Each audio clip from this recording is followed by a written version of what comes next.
जिनका डाउट है। और एक था सर, कौन सा क्वेश्चन बताओ। सर एक आपको सेंड किया। हम्म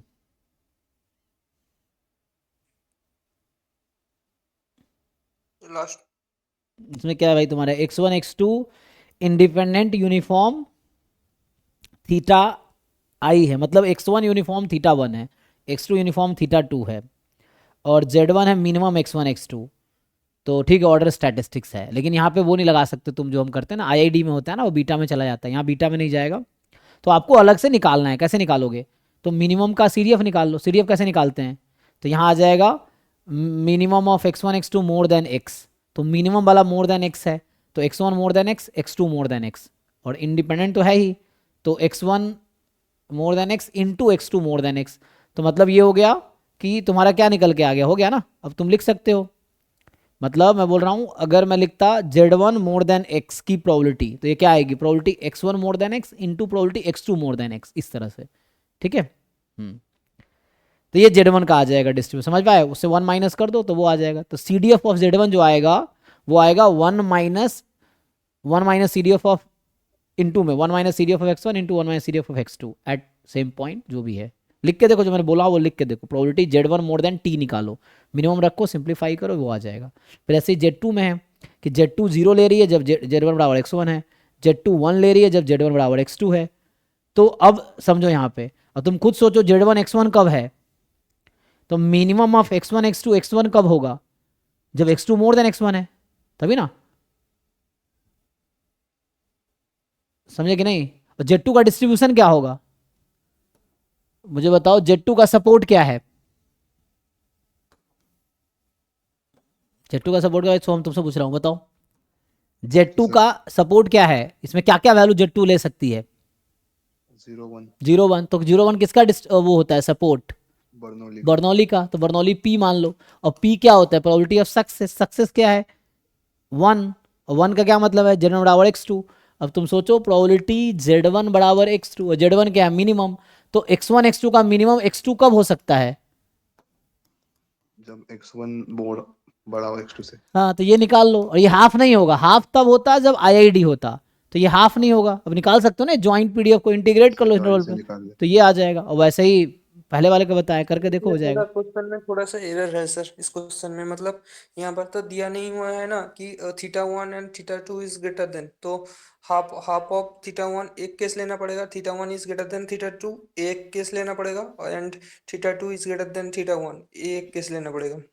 अच्छा, जब हम बोल रहे हैं कि z2 is more than x2, तो इसका x1 is more than x2 लिखा है, इसका क्या मतलब है? तो ये प्रोबेबिलिटी कितनी आएगी? चलो ये निकाल के देख लेते हैं। तो हमसे तो इतना ही पूछा है, z1 को तो काम ही नहीं है। अच्छा, z1 का काम वहां पे है।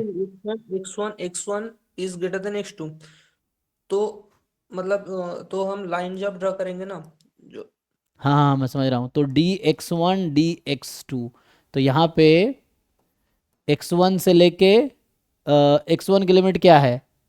x2 से। ऐसे भी है मतलब ऐसे भी ट्रायंगल से आ जाता। हाँ हाँ हाँ, मैं समझ रहा हूँ जो कह रहे हैं यहाँ पे। हाँ, वो तो यूनिफॉर्म है ना। तो अच्छा, ये दिक्कत है कि यहाँ थीटा 1 है और यहाँ थीटा 2 है, ये पॉइंट है थीटा 1 कॉमा थीटा 2। अब y बराबर x लाइन इधर से भी पास कर सकता है, इधर से भी कर सकता है, डिपेंड करता है कि, है ना। इसने कुछ लिखा नहीं ना थीटा 1 थीटा 2 के बारे में। तो यहाँ पे दिक्कत यहाँ पे आएगी जब लिमिट लोगे ना, x2 से लेके कहाँ तक लोगे? x1 तो लेस देन थीटा 1 है, लेकिन हमें कैसे पता कि x2 का सपोर्ट थीटा 1 से ज़्यादा है कि कम है? तो आगे केस कंसीडर करना पड़ेगा। मतलब ये अप्रोच यहाँ तक तो ठीक है जो बताया मैंने, बट यहाँ जब इंटीग्रेशन करोगे तो दिक्कत आएगी। ये डिसाइड, 2 केस लेने पड़ेंगे ना। सर आंसर एक केस से दे दिया है। अच्छा, तो यहाँ बस मैं अगर लिखूँ यहाँ पे तो क्या आंसर हो, क्योंकि हमें तो थीटा 1 थीटा 2 का पता नहीं है। तो यहाँ आएगा x1 की लिमिट x2 से लेके, अगर x1 लेस देन क्या है, तो x1 लेस देन थीटा 1 है। अच्छा, और जैसे x2 का लिमिट क्या होगा? तो 0 से थीटा 2। सो यहाँ से वैसे तो p निकल आएगा, है ना, कि मान लिया x2 से थीटा 1 और 0 से थीटा 2, तो एक केस में। तो इससे क्या आ जाएगा? तो अभी तो आर्बिट्री ले कर रहे हैं, देखो क्या आता है, तो इससे आ जाएगा आंसर। तो ये तो हो गया P आ गया। पूछा है बर्नौली में Z2 बराबर 1, तो यही जो आंसर आएगा यही आंसर है ना, ये जो निकाल रहे यही तो है। Z2 बराबर ये ऐसे ही क्या था? P है, प्रोबेबिलिटी Z2 बराबर 1, और Z2 1 तभी होगा जब Z1 बराबर X2 होगा। तो यहाँ से P की वैल्यू आ जाएगी, है ना, ये है। उससे सी आ रहा था। अच्छा C आ रहा, आंसर क्या दिया है? मालूम नहीं, मतलब ग्रुप पर रैंडम क्वेश्चन था तो मैं ट्राई कर रहा था, तो ठीक आपसे है, वो देख C है तो C होगा अभी। और अगर वैसे होगा तो डिवाइड हो जाएगा 2 से, लेकिन जिसने आंसर की बनाया सॉल्व तो उसने ऐसे ही किया है, तो जिसने क्वेश्चन बनाए हैं तो सॉल्व तो ऐसे ही किया है, तो वही जो आएगा वो आंसर होगा। X1 का लोगे तो दिस माइनस दिस, उससे आ जाएगा। ठीक है, अभी के मुझे लगा जनरल वे में ये है, नहीं तो फिर दो केस ले सकते हो कि जब θ1 लेस देन, लेकिन पता क्या होगा, जब θ1 लेस देन θ2 लेंगे तो एक केस में जीरो हो जाएगा, नहीं लगता भाई? देखो, जैसे एक केस में जैसे यहाँ पे लिया X2 से θ1, तो हम ये मान रहे हैं कि θ1 X2 के सपोर्ट से ज़्यादा है, मतलब यहाँ हम ये मान रहे हैं θ1 मोर देन θ2 है, तभी ऐसा हो पाएगा। और जब θ1 लेस देन θ2 होगा तो इसकी वैल्यू जीरो आ जाएगी अदरवाइज। ऐसे सर मतलब रीजन रीजन से देखें ना। अच्छा हाँ, ये ना 0 θ1, हाँ मान लो यहाँ θ2 है ये, फिर फिर ठीक है, देन θ1 इज ग्रेटर देन θ2। हाँ ठीक है, ये ले लिया θ1 ग्रेटर देन θ2, ये लाइन हो जाएगा y बराबर x, सो θ1 मोर देन θ2, ये रीज़न होगा। तो वहां पर कैसे जीरो आएगा? अच्छा नहीं, इसमें तो आएगा ना, इसमें तो वो आएगा जो हमने लिखा है, देखते हैं जरा क्या आता है। तो यहाँ पे ग्राफ बनाएंगे कि x हमने लिखा है x1 मोर देन x2, सो x1 मोर देन x2, ये लिखा ना, तो हमें इस रीजन पे इंटीग्रेट करना है ना। और ट्रायंगल ट्रायंगल को सब्सट्रैक्ट कर देंगे तो अच्छा, इंटीग्रेशन नहीं तो पड़ेगा। उसके लिए जैसे हमने अभी क्या किया ये देखना है, तो हमने क्या कर दिया, x2 से लेके x1 की लिमिट ना,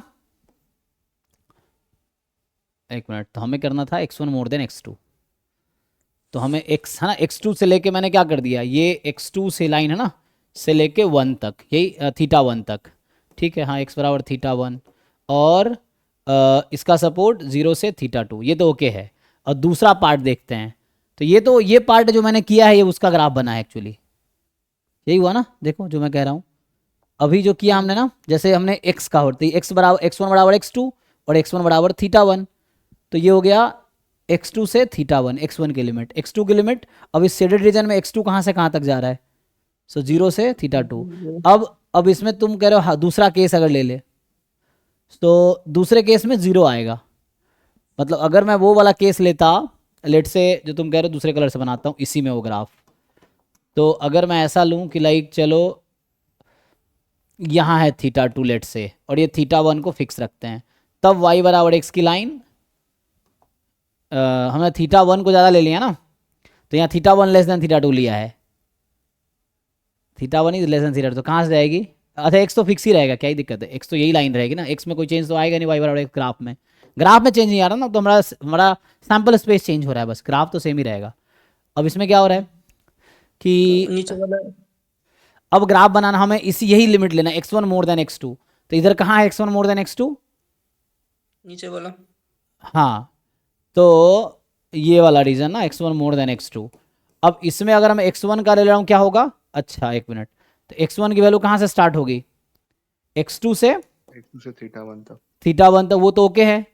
अब ये सपोर्ट कहाँ से कहाँ तक जाएगा, θ1 तक, यही ना,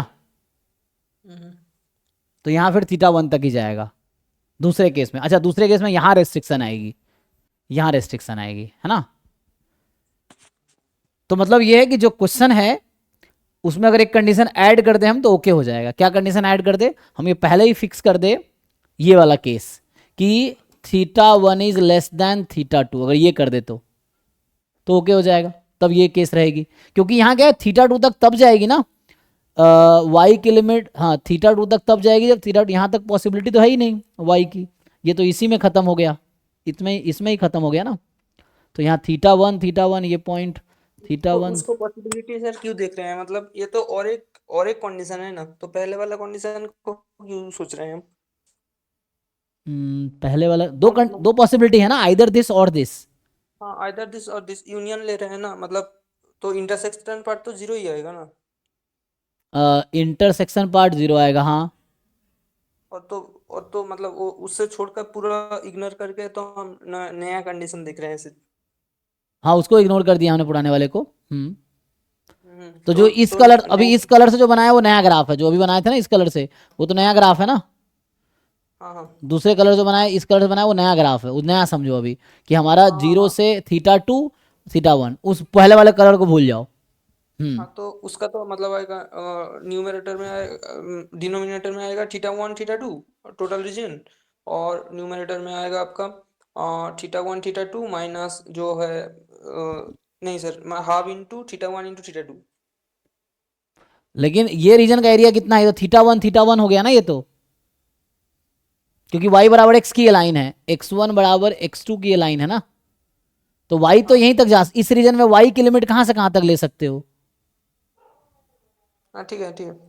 है ना। तो मैं ये कंडीशन लगा दूंगा, theta one lesson theta two वाली, कोई दिक्कत नहीं है। तो उस केस में थीटा वन तक ही जाएगा अगर दूसरा केस रहेगा तो। थीटा वन लेसन, पहले क्या लिया था दूसरे केस में, क्या theta one more than theta two था। हाँ, पहले थीटा वन मोर देन, तो ये वाला केस में आंसर है ना, क्योंकि x2 की लिमिट हमने जीरो से थीटा टू तक ली है। तो थीटा टू तक तब होता ना, x2 से थीटा टू तक, ठीक है, यहाँ से यहाँ तक, ठीक है, हाँ।